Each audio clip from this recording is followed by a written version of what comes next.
covering music-related content of all genres. If it filters through Eastern Texas, we want you. Come and talk to me from Texarkana down to the coast, Dallas down to Houston, and everything in between. We are ETX ROCKS! Hello, ladies and gentlemen. It is me, D. Scribbs, again with another great episode of the ETX ROCKS Show. This is episode 76. We've come a very long way. This is very exciting. For those of you that don't know how to get to our show, we have a YouTube, we have an Instagram, we have a Twitter, Podbean. I mean, just ETX Rocks at Podbean.com. Just look up ETX Rocks on pretty much any social media. You will find us. Today we're interviewing one of my favorite bands in East Texas. I got the chance of seeing these guys perform at a cancer benefit. I mean, they just go out, they go hard the whole time. I mean, it is incredible. So with me today is Sonia Tyner, Kendra Tyner, Big D, Daryl Miller, and Richard Callahan. Together they make Sweet Pain. How you guys doing today? Woo! Yeah. Excited to be here. So I know you guys are going to do an original for us. So what is the song called? And Queen of Misery. It's about domestic abuse. Anytime you've ever been involved in a relationship, this is based on a personal experience of mine. Unfortunately, it can happen to anyone. So I wrote this song in 2007, and now that I have the lineup to do it, we're doing it, and I'm just glad to get the song out there in case it can help someone. ladies and gentlemen, I give you Sweet Pain.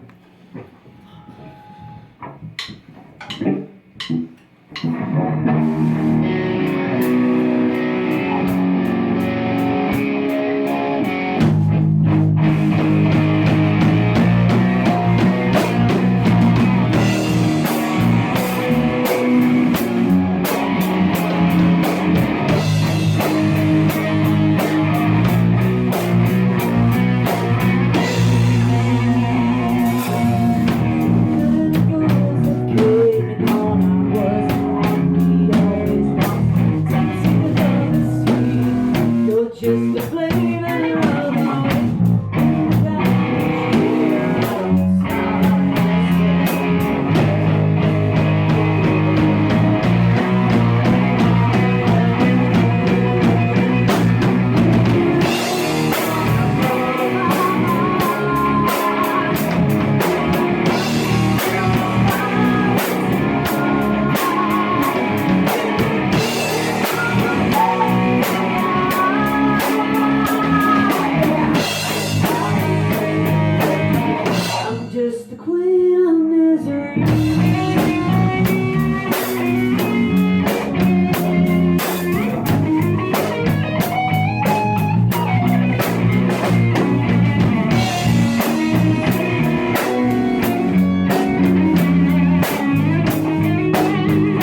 right back after this.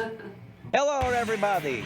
This is Rio Wallace, and I am inviting you all to come out to the store Everything That Blings whenever you get the chance, which should be very, very soon if you have not already stopped by.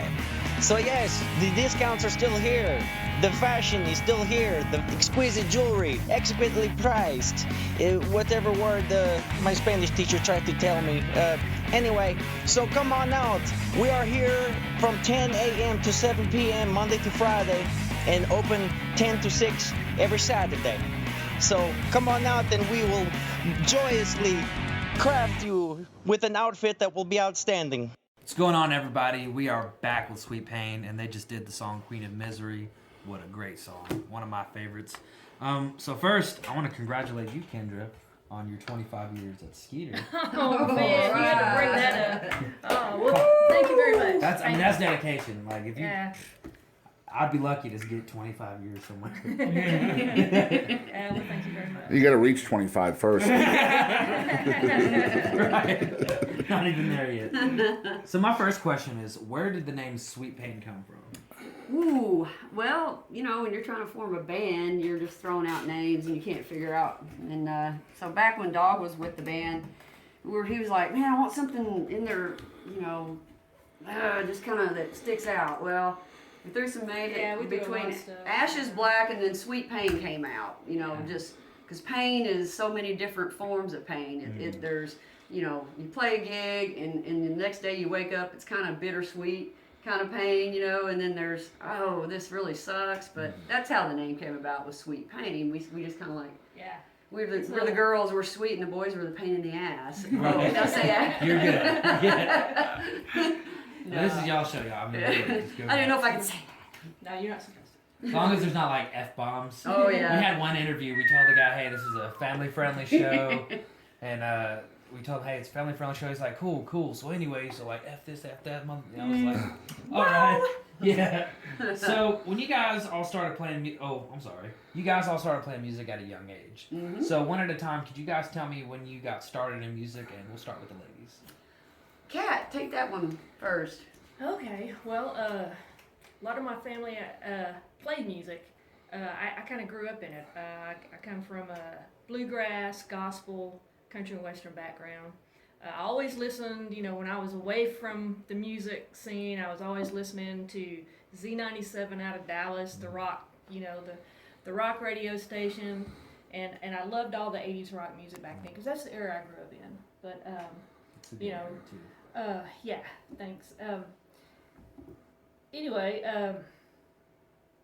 so growing up around the family that I had, you know, that was bluegrass, country, gospel, you know, that's where I got my roots from as far as music. And we were always, music was just introduced to me and my brother at a very young age. You know, so I remember every Christmas getting a different guitar, you know, and these were from the time I was little, you know, growing on up, and then the guitars became, you know, more real, like a real guitar. You know, you start out with those little plastic strings and all that, you know, but it was for some reason, everyone was always putting a guitar in my hand, you know.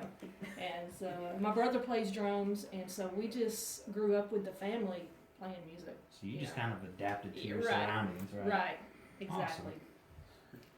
I started out on the trombone in band. Nice. Right.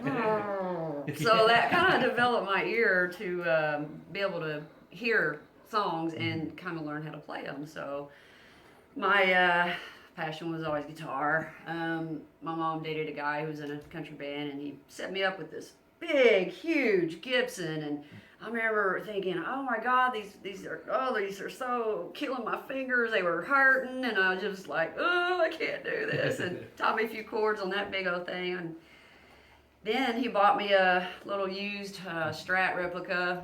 I was probably 15. And so I started taking it more serious then, kind of phased out, dropped off, you know, played songs. Didn't know them all the way through. But when Dog wanted to put the band together, that's when I started really hitting it hard, getting serious, and learning them from top to bottom, and building up my skills. So that's how I did. And 2 years of piano lessons in between, that kind of helped. So, you know, that's just how that story unfolded there. A lot of support from my mom. A lot of support from my mom. But nobody in my family played music, so it was pretty cool. What about you, Richard? Me? Yes, you, senor. Well, I was conceived in front of a pair of Pioneer 88s that were from Vietnam. And so I've always True remembered loud music in my household. And my dad would, mom and dad would work 40 hours, probably 50 hours a week, working all the time. But man, when Friday and Saturday came, they were playing music. They'd pick us up from nursery, and music was always it. I mean, Dad would turn on the television, but not, the sound. He wouldn't put on the records or the music. He just got off to it. Then he started inviting his friends over, and they would play guitar on the porch every Friday and Saturday night. And man, they're having so much fun. They'd stay up till the sun. Play till the sun come up. Right. I saw my dad's fingers bleed. Man, they're having so much fun. I want to do that. I always looked at that Alvarez. Man, I hope he teaches me how to play that. And he did. So my dad started me off. Awesome. And first he was a glazier for a glass company, and he made some fake guitars, because my brother and I, we'd pantomime, and while they were jamming on Friday nights, we'd pantomime, to the radio, pretending like we're doing it. Instead of air guitar. Yeah. So we actually, so my dad, we would take parts from like a shower stall. That was the bridge. Some screws, just basic wood screws for the tuning keys. Clean up while you're... And I still have that guitar too. It's a heart guitar. It's wow. all red. He painted it. It had strings on it too. He put strings on it. Wow. So, that's pretty but cool. I started learning on that Alvarez, and then I told my dad, I said, man, I want an electric guitar. And he goes, well, if you can play the best song that I know, I'll get you an electric guitar. And he told me, well, a week later, he had to buy me an Area Pro 2. And it was Needling the Damage Done by Neil Young. That was his best. Wow. That was his best song. But, wow. This is absolutely crazy. He's just like wrapped up like 7 different episodes in one story. Like, I've heard this story 7 times before, except different artists. But always had a passion for music. It was always with me. I've always pursued it. Pursued it in intermediate school and choir. Took music theory in high school, and then got a scholarship, to study jazz, at a college at Pasadena, San Jacinto College, a great jazz program. But love playing music. Mm-hmm. Can't do it without your ears. Right. Oh, this is true. Very true. How about you, Big D? Well, one of my influences was my older brother, believe it or not. He, I think we had 5 kids, 5 brothers and sisters, and my dad's a barber, still is a barber. We didn't have a lot of money. Right. So drum lessons, out of the question. My older brother started playing the drums, and he got into other things, so I kind of picked up the habit, if you will, after that. And my uncle at the time, who airline pilot, he was a kind of our hero, our financial hero as well, especially for us kids. Right. He had an old set of 58 Slingerlands. Wow. Calf skin heads. So you wonder why I kind of play hard when I play. I had to play that way because otherwise you couldn't hear it. I was just beating them to phone book. They were moving. Yeah, it was leather strap on the kick drum. I busted that. I don't know how many belts I went through just cutting and poking holes just to make the kick drum pedal work, and it was incredible. In fact, my mom got so irritated. That's why I learned to play with my hands. Sometimes if I do solos, I'll play with my hands. Get in there and seriously, it's a lot of fun. He does. But, He's We've seen him do that. busting his hands. He still keeps going. But yeah, you do things to kind of pacify your parents and do things like that. You know what I mean? So you don't. And then I took a hiatus when I went in the military. And after that, came out with a vengeance. Just started playing in band after band after band, and relocated to Seattle, and that's when kind of really took off. And mixed genres from metal to rock to you name it. I even played in a country band, so it's kind of But then ended up with these guys. So it was kind of this was my last straw because I was really ready to hang it up. I was like, see, do I want to pack drums at 1:30 in the morning, or do I want to get up the next day and put steaks and burgers on the grill? You know, Yummy! Sleeping all day. So, but I ran into them by mistake at we were jamming with Tim King. You know Tim, and they came over for a jam, and then afterwards, Kat actually said, hey, if you ever get free, and so I was actually free for a while, and then next thing you know, I got a call, and I said, well, okay, I'll come over and jam with you, and the rest is history. So. Did any of this start at a Denny's? No. IHOP, maybe. Because I know that's your history, Sonia. Yes. So Boston Chris here. I gotta tell y'all. I've got a long history with Sweet Pain. I've known Sonia and the guys a long time. And one thing I love about this band, and Dennis, this is part of the reason why you're such a fan, I think, is the amount of fun you guys have on stage is paralleled by nobody around here. And I mean, there's a lot of bands in East Texas that have a good time, and then there's Sweet Pain, who is just, I mean, you wouldn't know you guys were getting paid for doing what you're doing, because you legitimately have a great time at every single show I've ever seen you play.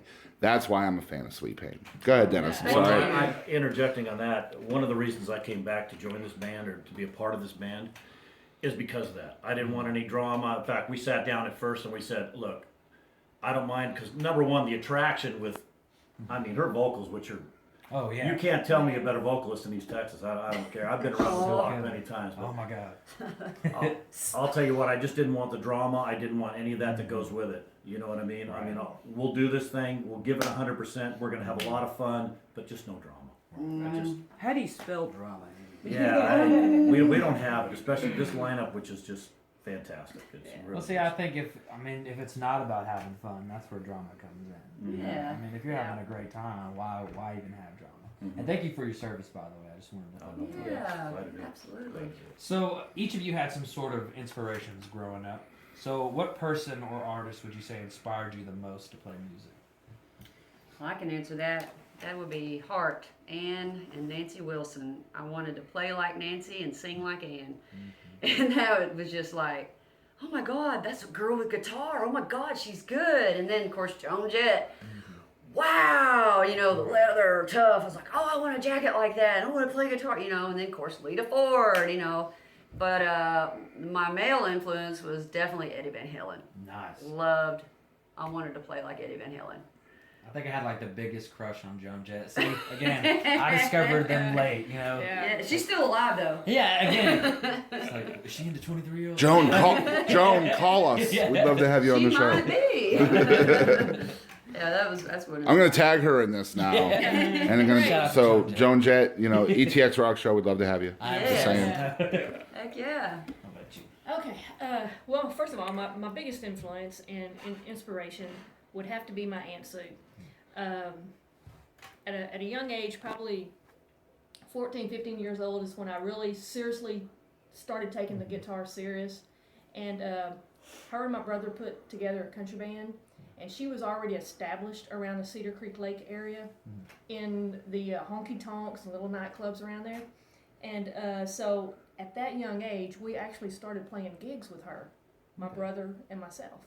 And so she was really my first inspiration of playing in front of strangers, people that I didn't know. Because up until that point, I had just been playing jam sessions at family reunions with relatives, Like a little family band. Yeah, family reunions were always big jam sessions, exactly. Yeah. But that was my first inspiration right there, is taking off with her and doing that. And then, like Sonia, Joan Jett, Lita Ford, all that from the 80s.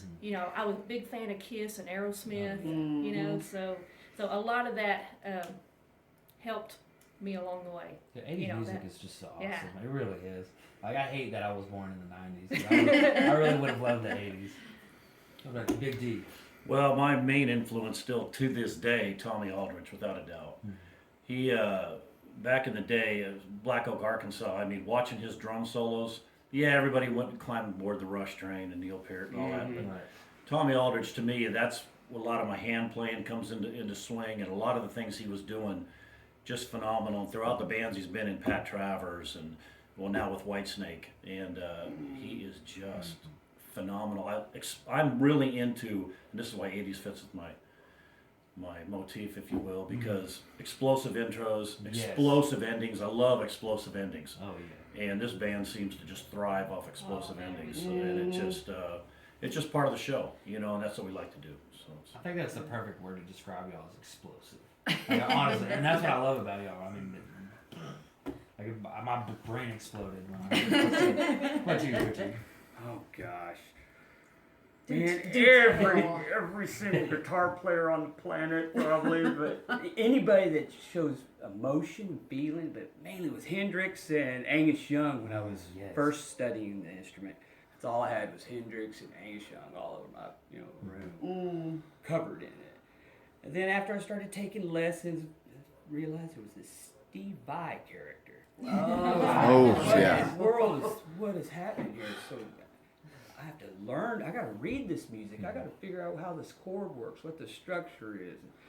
And then you got jazz and all. You know, just opened up all the rest of that. But Hendrix, Angus Young, Steve Vai, those they really made me see the light, especially for just feeling and emotion. And Steve Vai with all the technical theory, behind his approach to music.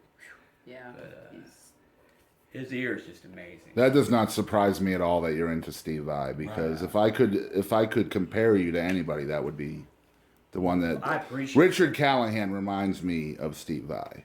I always think about him when I'm playing. It's like, man, because he always says, when you play, it's like you got to try to say a sentence, right? And he's real comical sometimes. And that's what I love about your playing too, is you can feel that strategy, that brain behind the instrument. You're not just playing, you're trying to tell a story with your instrument. My favorite things I've ever heard is music. Music is a universal language. So even if you don't, speak English, you can feel that emotion that, that person is playing. I mean, no matter what it is. Like I heard I can't remember the name of the band, but they were Japanese. I was just gonna say. Yeah, it was incredible. Like it was some of the coolest things. Like I felt like I didn't know what they were saying, but like the emotion from it. I went and Googled the translated lyrics, and like it was exactly what I thought it was about. Just because based off the emotion. Yeah. So I mean, one thing I love about you guys is like kind of what he said. Y'all have a great time.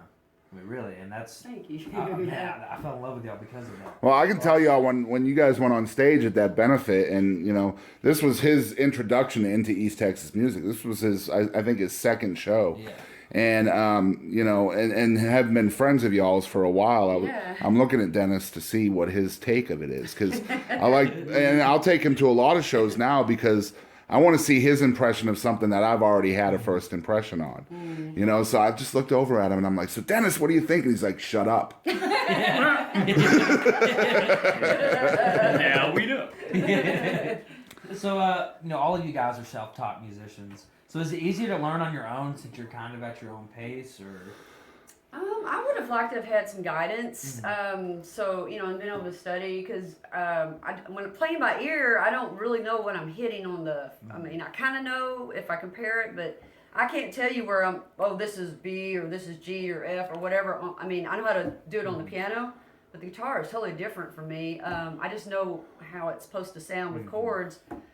Getting into lead, playing, I would love to have been able to been taught more lead guitar. I will say this, a lot of people, whenever they say they can play by ear, I think that's probably one of the most impressive things. I mean, because I can't read notes, but when I play a piano, like, I know where each note is. And I mean, Because you can hear it. Right, and you can feel it, it's like, if you know where it is, I mean, you know where you want to go with it. So, I mean, I think that's really impressive. I mean, that's your final instrument. Right, exactly. So you read music to help learn your instrument, learn your craft.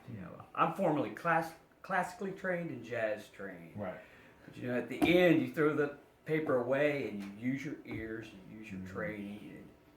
Well, I think nowadays too.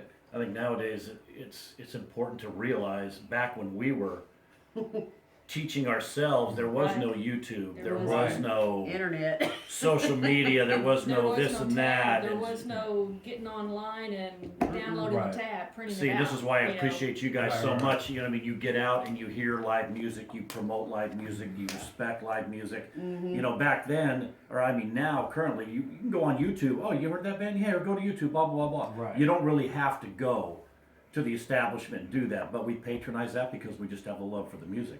Back then, you had to go to the club. You Right. had to do these things. You actually had to get out and go do Well, things. I mean, and and it's not patronize even, it's, you don't get the same emotion going on YouTube and looking, you know, because I've seen those videos, which, I mean, they're so great, but like going to a live show, like I said, when I saw you at the benefit, it was, I mean, again, I had chill, like just now I just had chills. I'd much rather see y'all in person. You know, not to say anything negative, but a lot of the when we see people that post videos of the, and you click on them to hear them, they just don't sound. You know, and Right. I think to myself, oh my God, I hope so and so's not listening to this, or I hope, you know what I mean, because the Right. sound Yeah. is real. You know, And that's so- one thing that bothers me too with venues nowadays because of this social media and this instant gratification of the internet. Venues think this is a great thing for them because they can judge a band based on a video performance and decide whether or not to book that band. Right. And I just think that is the wrong way of going about it. I think that's Yeah. lazy. I think it's and I think it leads to disappointment because Yep. you know, agree. if you listen to or watch a video on Facebook, somebody made that with a phone. You know, and a phone is not going to pick up the energy that you're feeling holding that phone in the venue. Right. So for a venue to go and see that video, not having been there themselves, and decide, well, no, I'm not going to book that band. I mean, you'd have to be really trained ear to Yes, hear exactly. through a lot of that. Right. You know. Well, one of the fortunes we have is T, and Yeah. she just Yes. And she films and does things. You know, we use GoPro, we use other things. So the ones we post usually are, you know, for the most Right. you know, a Good couple quality. slip in. But there. I mean, even professional quality videos cannot capture what you can feel. You can't get goosebumps from a video. I've never had it happen from any caliber of musician. But I can go to a local bar, a dive bar on a Saturday night in East Texas and listen to a band that nobody's ever heard of and come out of there feeling like my hair is on fire. Yeah. You know what I'm saying? Just because you're in the atmosphere of what you're feeling that night. You're like, why haven't these Yeah. guys made it? That's the kind of feeling you get. What Yeah. in the world are they doing playing here? Exactly. And I mean, I don't know how many times I've said that over the last couple of years with so much talent here in East Texas, y'all included. But for a venue to make up their mind based on a video, and I know venues listen to this show, so I'm challenging y'all to be more thorough into what you're booking and why you're booking them. More importantly, why Go see you're a show booking in them. person. Right. I mean, I got blessed because my son broke my. He doesn't like selfies, so like, he basically broke my camera. So now I have no choice but to kind of, you know, see the person, which I'm glad because like what he said, you know, it's not the same thing. You know, I mean, we were talking about, you know, you can't go on YouTube and like say you go look up AC/DC on YouTube. It's gonna be way better in person. You know? Oh yeah. Yeah. Basically, I mean, what social media and YouTube in general is a collecting device. You know, it's a way for bands to collect an audience. And to me, that's the way I look at it. This show is a way to collect an audience. Yeah. You know, you go on Facebook, it's all about likes. How many likes can we get? Can you like my Facebook? Right. Please like my Facebook. Follow us on Twitter. You know, you hear this all the time. Basically, what everybody's trying to do is collect a following. And that's what's different about today versus what you're talking about, you See, know, back in the 80s. And I think with social media, they used it's good to connect with people, but I don't think it's good for musicians. And the reason why I feel that way is because, like, if you're trying to promote like an album or something like that, that I understand. But like trying to promote yourself live through social media, I don't know. I don't get the same. Kind of like what you say. I mean, you go and see a show and they don't really sound that great through, you know, your computer speakers. Right. But if you go to the show, it's probably like they're probably one of the best bands you've ever heard. Yeah. And you mentioned the albums. I mean, in the old days, the way a band collected a following was by their numbers Right. of how many albums they sold. Right. Well, guess what? Back in those days, you were collecting numbers in more than one way. Because you were selling albums, you were collecting a fan base. But Right. because you were selling albums, you were making money, too. Now you're collecting a fan base through an entirely free outlet. Yeah. You know, so it's that's a struggle for artists nowadays. Yeah. It is. By the way, love you, T, and miss you. Wish you were here. Wish you were here. Should Yes, and you know, everyone needs to know that Tanya, she is a big part of Sweet Pain. Yeah. She does a lot of She's our behind the honorary scenes. fifth member for Mhm. sure. She does a Without a lot for this Miss you. band behind the scenes. You know, Our she, shirts, you know, yes, and- pictures. And actually, her daughter Amanda Real designed our logo. Mm-hmm. Yeah. You know, so Which, by the way, where can I get a shirt? Because I don't. Oh, we will hook you up. We'll We take can. care of you. We'll take care of Man, that. I should have asked that question. Yes. So each of you have significant roles for Sweet Pain. Now tell the people each of your roles and what it means to you. Well, I'm the lead singer, rhythm guitar player, and keyboard player. So, and backup vocalist. And nominated for both of those instruments this year. Congratulations, by the way. Thank you, thank you. I just really enjoy. I enjoy it whenever the crowd's in there and they're getting into what you're doing. You feed off that energy. It makes you sing harder, play harder. Like last night, I mean, it was crazy. One point, we were at the end of the show. I had my guitar behind my neck playing. I was like, "Oh, this is pretty cool." All right, you know. And It's ironic because people look at her as just, oh, there's your lead vocalist. Then she puts on that guitar and just wails. And I mean, they're starting to do dual leads, and I mean, it's just. yeah, I'm so thankful. I'll never forget the first time I heard one of y'all's dual leads. It was at the Oil Well Club. Oh wow. And I think we were all freezing or something. Yeah, I remember Yeah. that night. That was a bad night because we had Wow. PA problems. Yeah, that was. We had That's to. gonna come together here. I can't wait. 2017. Yeah. Yeah. Be more of that for sure. Cool. Yeah, and he's very nice to allow me to do that with him and not be like, no, I'm the lead guitar player and you cannot play lead with me. You know, he's just. And I had that attitude for many years, and it never. I mean, every once in a while I play with a couple bands with another guitar player, but when I heard her voice, like, yeah, and play guitar, yeah, let's do this, let's try that. Well, one thing about, I don't think anybody's really selfish in this band. I think that's one, like Richard, for example, he knows when to play and he knows when to perform. So there's a big difference in there. I mean, he can get up there and play his butt off. And then other times he gets out there, jumps out into the crowd, hands them guitars, puts them on the table, puts them on the floor. I mean, he does just, he entertains. And that's what it's all about. You know? Yeah. I mean, But then he's real good about also stepping back and letting someone else shine. You know, and so that the spotlight's kind of on all of us. He doesn't have that. And I'm sorry, guitar players. I'm a guitar player too, but he doesn't have that lead guitar syndrome that we call it. The big ego. Well, see, what I liked about y'all too was when I was watching y'all, I didn't just stick to one person the whole show. It was like each of y'all were like doing something crazy. Yeah, y'all are awesome. But anyway, so Kind of think of it like a family portrait. Right. You don't want to be the guy in front of the family portrait. Yeah. right. In front of your mom or your Yeah. uncle.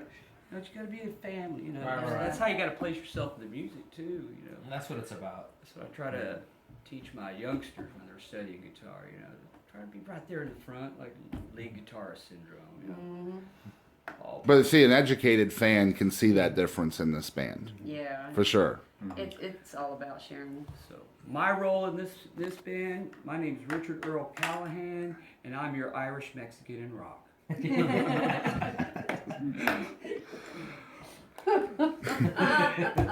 Ay, Dios mío.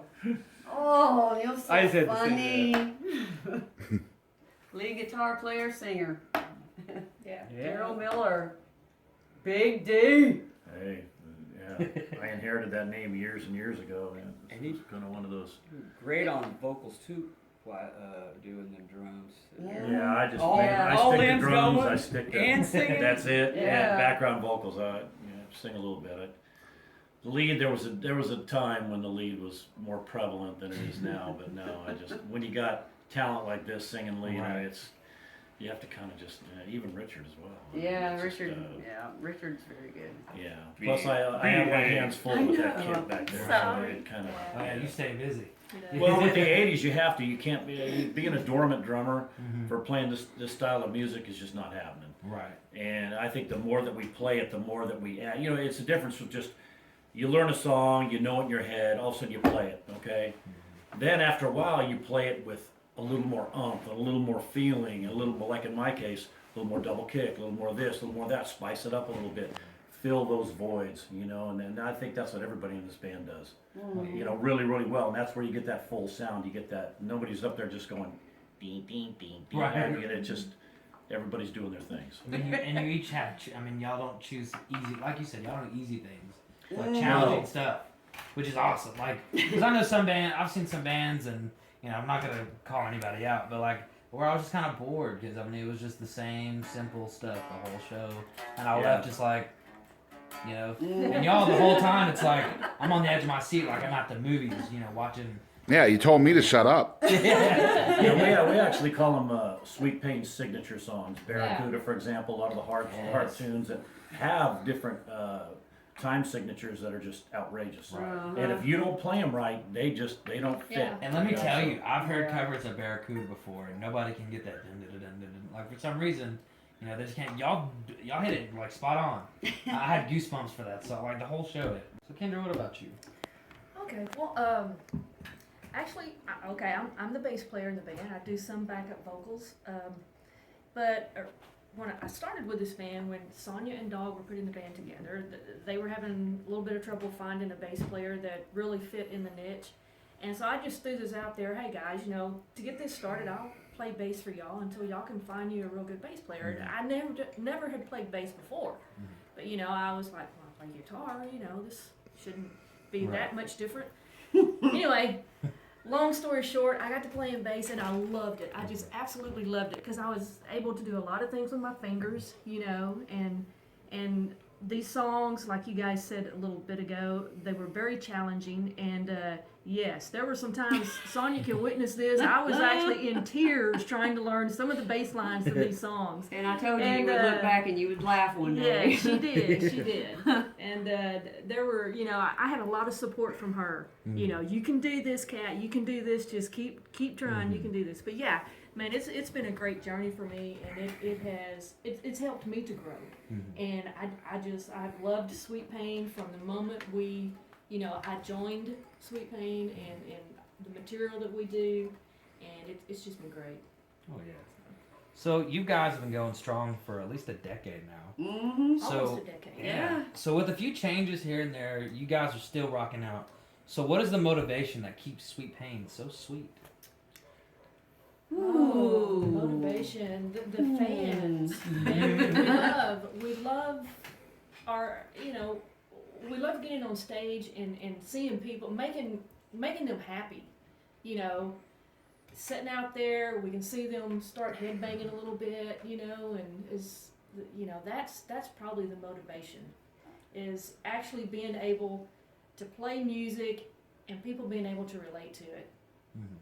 And feel what we're feeling. Right. We want to share that feeling of enthusiasm that's in us and give a little bit of it.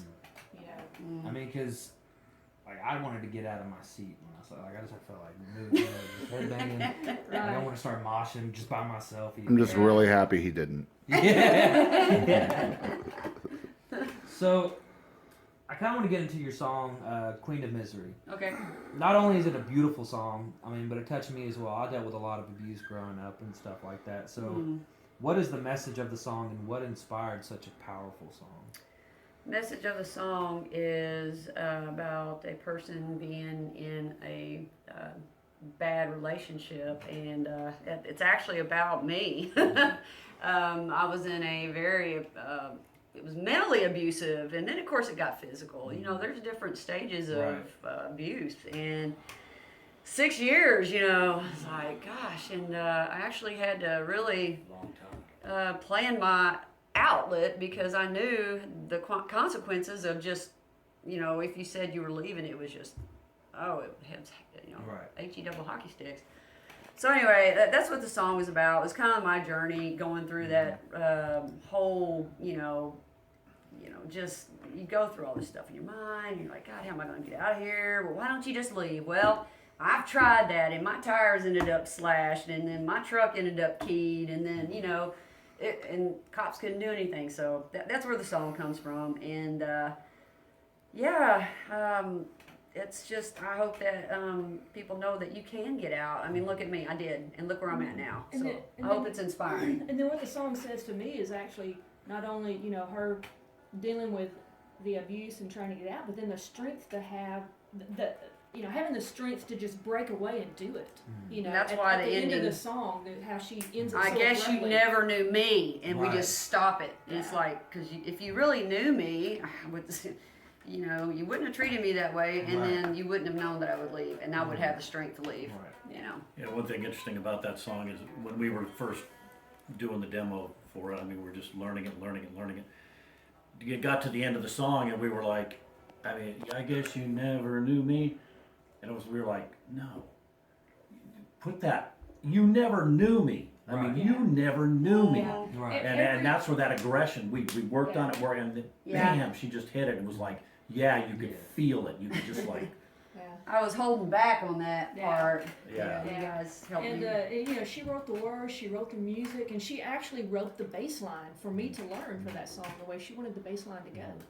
And these guys come in, and we all had a little bit of part of the arrangement. Yeah. Making it right, Yeah, like it making needed to be. making it what it is now. Yeah. I tell you, and when I was at the benefit and I heard that song, I think I remember coming up and talking to you about it. But it really touched me. It did, because I hear a lot of music nowadays, and nobody gets deep anymore. Nobody tells their story.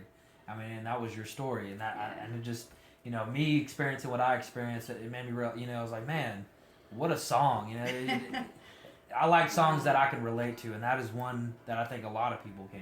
Yeah, well, thank you. So I appreciate you for making that. Like, really, that was an incredible song. Thank you very much. So you guys are known as a cover band, but I want people to know that you guys have originals, and they are absolutely incredible. Thank you. As a huge fan of Queen of Misery and things like that, when is it available for me to buy? I gotta know, because I gotta have it. Well, of course, we are working on that with Brooks. He has contacted us. We just got to set up a time to discuss with him what we're wanting to do and what songs we want to put and how many we want to put on the disc, and then get it done. I've never been in a studio, so I don't know how this works. We're hoping to get this done early 2017. He's a very meticulous producer. He's out of Tyler, like we said, but he wants to, Get get it all right. of our views. He doesn't want us to just show up at the studio and say, okay, give me a scratch track. Right. Okay, no, that's not the way it is. We'll talk about it, get everybody's feelings, how we're going to do it, how we're going to lay things down. Then we'll get in and we'll start moving that direction. So All I know is it'll be soon, I'm real soon. dying for a CD. Like, since I've seen it, like, a lot of local music, again, not down in anybody. There's some really good bands out there, but, like, you guys especially have been a CD I've been wanting, because, that's something I'll jam that all year long. And I'd like to be the first to invite y'all back on the show when that CD is ready. We would love to help with the promotion on that. Yeah, we'd be very, very honored to do that. Absolutely. This East Texas Rock Show is so, like I said, so important to the community, and for y'all to host this is amazing, and we appreciate you, Boston, and you, Dennis, for doing this for us. And And Nathan Honeycutt, Yeah. He's a big I force. think he was the one that really kind of started this whole East Texas music thing and got it rolling. Well, I know I met you guys, I think, for the first time at last year's awards, the Kendra and Sonia. And you guys had come out to the awards, and Jen introduced me to y'all. Yeah. And I was like, oh, this is Sweet Pain. And Sonia pulled me aside and she said, you don't know this yet, Boston, but we're going to be nominated next year. And I was like, I believe it. And then we come next year, and we had, Rock Band of the Year. We had Keyboardist of the Year. I think you had Female Guitarist of the Year as well. Yeah. And I was like, yeah, she told me. Well, guys, we've got to my favorite segment of the show, which is called Rapid Fire. Oh. So, now, The guys have no idea. I don't. The girls have been through this before on a different episode. so the rules are you have 90 seconds, and we're going to ask all kind of questions. Funny, stuff to make you think. Yeah. Now, we usually have a punishment. Uh-oh. So, the punishment I was thinking, what do you think, Boston? And this one's on you. See, the last band I told them they'd be forced to listen to a Justin Bieber Taylor Swift collab. Oh. So I'm gonna give y'all One Direction. Oh. Y'all have to be forced to listen to that for a month straight. Oh. So, Sweet Pain, are y'all ready for Rapid Fire? Bring on Bring the it. fire. All right. So, what was the best decade for music? 80s. 80s, yeah. 80s, yeah. Would you rather be the wave or the sandcastle? Wave. The wave. Yep. Wave. Without a doubt. If you could each have a superpower, what would it be? Flying. X-ray vision. Mine would be invisible. I would like to be able to be invisible. I would go with that. Invisible. Yeah. I don't know. Would you rather go? Y'all are now a two-piece band. by the way. Would But you I rather? would like to be invisible when I chose to be. It would be my choice. Lord of the Rings. Would you rather go a week without brushing your teeth or a week without deodorant? It would be deodorant. I couldn't go a week without brushing my teeth. No, yeah, I'd have to have I'd have the, to go with yeah, that too. same At thing. least you can like hide it. Mexican sweat, no problem. If you could see, oh, I'm sorry. If you were only allowed one movie to watch for the rest of your life, what would it be? Shawshank Redemption. I'll leave their own. Oh man. We don't think- Tombstone. It would be the Runaways because I love that music. Jeez, what great answers, Yeah, guys. really. If you could listen to one song for the rest of your life, what would it be? Stairway to Heaven. Barracuda. Oh My favorite song in the whole world. Ricky gosh. Lone Jam by King's X. Damn. It's another one we'd love to have on the show. would They're from, say- I think they're from Beaumont, right? Save all your love, They're Great from White. Houston. Yeah, somewhere down there. Yeah. If you could see anyone in concert, dead or alive, who would it be? Jimi Hendrix, without a doubt. Janis Joplin. Nice. Yeah, I would agree with Sonia. Janis would be a Mm-hmm. great concert. Yeah. Mozart. Nice. Amadeus. Mozart. Nice. Wolfgang. All y'all's answers are fantastic. Would you rather always win but never play, or play but always lose? Play but always Play, lose. but always lose. Yeah. Yeah, just keep doing the same thing. Win someday. Would you rather 1 million record sales or a sold-out show at Madison Square Garden? I'd have the record sales because that'll promote it. Yeah. Anywhere. Record sales. Yeah, Agree. record sales. Cha-ching.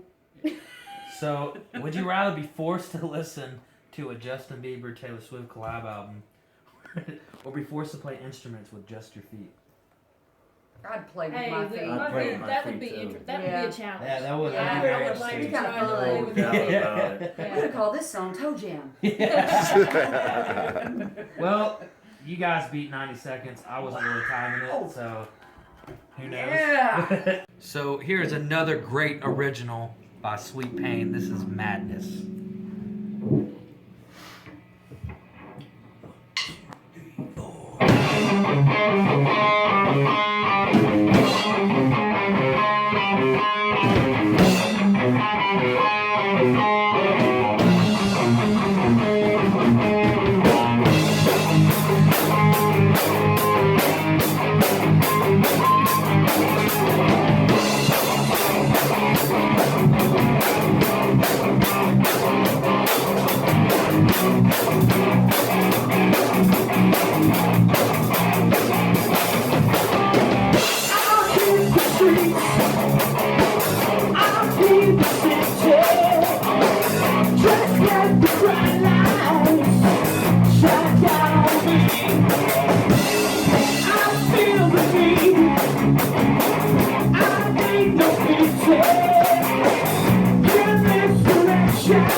was Sweet Pain, everybody. Wow.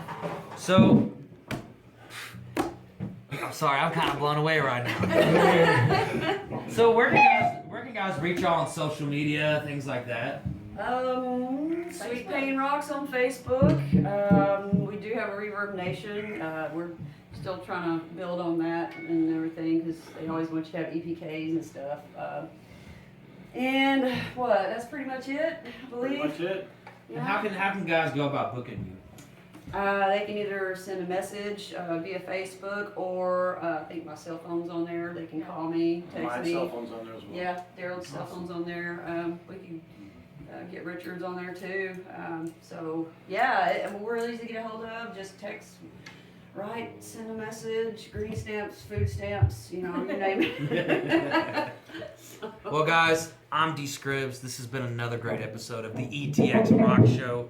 Remember to support your local music and East Texas rocks! Covering music-related content of all genres and it filters through Eastern Texas, we want you. Come and talk to me from Texarkana down to the coast, Dallas down to Houston, and everything in between. We are ETX ROCKS!